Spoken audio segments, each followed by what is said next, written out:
Hello, कैसे हैं आप? आई होप आप सब अच्छे होंगे। मैं आपका जाना पहचाना पाठक सर जीएस वर्ल्ड के ऑनलाइन प्लेटफॉर्म में आपका स्वागत करता हूं और रोज की तरह आज फिर से एक नए वीडियो के साथ आपके सामने हाजिर हूं। आज हम जिस विषय पर चर्चा करने वाले हैं उस विषय का संबंध एक संस्था से है और उस संस्था का नाम है संयुक्त राष्ट्र संघ की सुरक्षा परिषद। आपको पता है कि 1945 में जब संयुक्त राष्ट्र संघ की स्थापना हुई थी उस समय इसके 6 निकाय थे। संयुक्त राष्ट्र संघ की महासभा, संयुक्त राष्ट्र संघ की सुरक्षा परिषद, न्यास परिषद, सामाजिक आर्थिक परिषद, सचिवालय एवं अंतर्राष्ट्रीय न्यायालय। लेकिन 1994 से ही न्यास परिषद का कार्य समाप्त हो चुका है, अर्थात वर्तमान में सुरक्षा परिषद अपने केवल 5 निकायों के साथ ही कार्यशील है। अब हम इस प्रश्न पर विचार करेंगे कि वर्तमान में संयुक्त राष्ट्र संघ की सुरक्षा परिषद चर्चा में क्यों है। अब देखिए, वैसे तो सुरक्षा परिषद हमेशा चर्चा में रहने वाली संस्था है। इसके कार्य इतने महत्वपूर्ण होते हैं कि हमेशा ये न्यूज़ में बनी रहती है। लेकिन वर्तमान में ये चर्चा में इसलिए है क्योंकि पिछले 6 जून को संयुक्त राष्ट्र संघ की महासभा ने संयुक्त राष्ट्र संघ की सुरक्षा परिषद के लिए 5 नए सदस्यों का निर्वाचन किया है। ये सदस्य हैं मोजाम्बिक, इक्वेडोर, माल्टा, स्विट्जरलैंड और जापान। आइए अब हम संयुक्त राष्ट्र संघ की सुरक्षा परिषद के इतिहास के बारे में थोड़ा सा नजर डालें। सुरक्षा परिषद की स्थापना के संबंध में पहला विचार द्वितीय विश्व युद्ध के बीच उत्पन्न हुआ था, जब बिग 4 कंट्री जिसमें सोवियत संघ, अमेरिका, ब्रिटेन तथा चीनी गणराज्य शामिल थे, इन 4 देशों ने फ्रांस तथा 6 अन्य अतिरिक्त देशों के साथ मिलकर एक ऐसी संस्था की स्थापना के संबंध में अपना विचार व्यक्त किया था। परिणाम स्वरूप 1945 में संयुक्त राष्ट्र संघ ने एक प्रस्ताव के माध्यम से संयुक्त राष्ट्र सुरक्षा परिषद की स्थापना की घोषणा की। स्पष्ट है कि अपनी स्थापना के समय यह एक 11 सदस्यीय संस्था थी, लेकिन 1965 में 4 अतिरिक्त सदस्यों के जुड़ने के कारण यह एक 15 सदस्यीय संस्था बन गई। आइए अब हम इस संस्था की संरचना के बारे में थोड़ा सा विचार करें। जैसा कि आपको पता है कि वर्तमान में यह एक 15 सदस्यीय संस्था है, जिसमें 5 स्थायी एवं 10 अस्थायी सदस्य शामिल हैं। 5 स्थायी सदस्यों में ब्रिटेन, फ्रांस, अमेरिका, रूस तथा चीन शामिल हैं। इन 5 सदस्यों के पास वीटो पावर है, जबकि 10 सदस्य अस्थायी प्रकृति के होते हैं एवं उनका चुनाव द्विवार्षिक कार्यकाल के लिए संयुक्त राष्ट्र संघ की महासभा के द्वारा किया जाता है।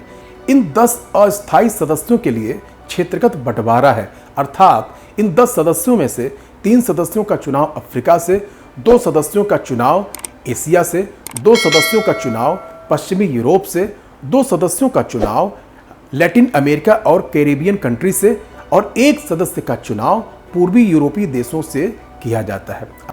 आइए अब हम इस संस्था के उद्देश्यों के बारे में चर्चा करें। आपको पता होना चाहिए कि प्रथम विश्व युद्ध के समाप्त होने के बाद 1920 में एक अंतर्राष्ट्रीय संस्था के रूप में राष्ट्र संघ की स्थापना की गई थी और ये उम्मीद की गई थी कि राष्ट्र संघ भविष्य में प्रथम विश्व युद्ध जैसी घटना की पुनरावृत्ति को रोकने का कार्य करेगा। लेकिन राष्ट्र संघ अपने इस उद्देश्य को प्राप्त करने में असफल रहा और 20 साल के भीतर ही दुनिया को फिर से एक बार विश्व युद्ध के दौर से गुजरना पड़ा। इसी परिप्रेक्ष्य में इस बात की चर्चा की गई कि हमारे पास एक ऐसी संस्था होनी चाहिए जिसके पास अधिक अधिकार होने चाहिए और जिसके पास एक क्लियर मैंडेट होना चाहिए कि वह अंतर्राष्ट्रीय स्तर पर शांति व्यवस्था को स्थापित कर सके। इसी पृष्ठभूमि में 1945 में संयुक्त राष्ट्र सुरक्षा परिषद की स्थापना हुई थी। इसकी स्थापना के उद्देश्यों में अंतर्राष्ट्रीय शांति एवं व्यवस्था की स्थापना करना, अंतर्राष्ट्रीय शांति अभियानों का संचालन करना एवं अंतर्राष्ट्रीय प्रतिबंधों को लागू करवाना प्रमुख है। आइए इसके बाद हम थोड़ी सी चर्चा संयुक्त राष्ट्र संघ की सुरक्षा परिषद की कार्यप्रणाली के संबंध में कर लेते हैं।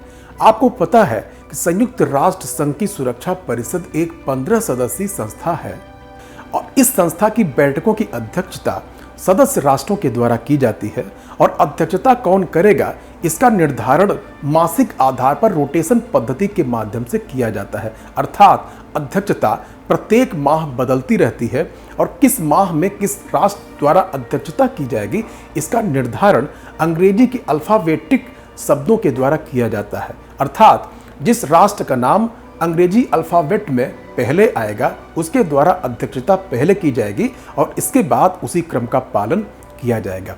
सुरक्षा परिषद में जितने भी निर्णय होते हैं सारे निर्णय बहुमत के आधार पर लिए जाते हैं। सुरक्षा परिषद में किसी भी प्रस्ताव के पारित होने के लिए 9 मत का होना अनिवार्य है, लेकिन ध्यान रहे इन 9 मत में 5 वो मत अनिवार्य रूप से होने चाहिए जो स्थायी सदस्यों के होते हैं। अगर सुरक्षा परिषद की बैठक में कोई प्रस्ताव पेश किया गया हो और उस प्रस्ताव के विरोध में किसी स्थायी सदस्य के द्वारा अपने वीटो अधिकार का इस्तेमाल किया गया हो तो वो प्रस्ताव सुरक्षा परिषद से पारित नहीं हो सकेगा। तो मुझे उम्मीद है कि सुरक्षा परिषद की कार्यप्रणाली आपको समझ में आ गई होगी। सुरक्षा परिषद को स्थापित हुए लगभग 80 साल से अधिक का समय हो चुका है और तब से लेकर अब तक वैश्विक भू राजनीति में काफी बदलाव आ चुके हैं। इसीलिए कई देशों के द्वारा ये मांग की जाती है कि सुरक्षा परिषद में सुधारों का अनुकूल समय आ चुका है और सुरक्षा परिषद में ऐसे सुधार होने चाहिए ताकि वो बदलती हुई वैश्विक भू राजनीति को ज़्यादा बेहतर तरीके से रिफ्लेक्ट करे। इन सुधारों में एक मांग ये भी है कि भारत जैसे महत्वपूर्ण देशों को भी सुरक्षा परिषद की सदस्यता प्राप्त होनी चाहिए। कहने का तात्पर्य यह है कि सुरक्षा परिषद के संबंध में कई सारे ऐसे विषय हैं जिन पर अलग से चर्चा किए जाने की आवश्यकता है। तो ऐसे विषयों पर हम किसी दूसरे वीडियो में जरूर चर्चा करेंगे। आज की चर्चा को हम यहीं तक सीमित रखते हैं। मुझे उम्मीद है कि सुरक्षा परिषद के बारे में मेरे द्वारा दी गई जानकारी आपको काफ़ी इंटरेस्टिंग लगी होगी। इसी प्रकार से अन्य इंटरेस्टिंग जानकारी के लिए आप जीएस वर्ल्ड के यूट्यूब चैनल को लाइक करें, सब्सक्राइब करें और हाँ, शेयर करना बिल्कुल ना भूलें।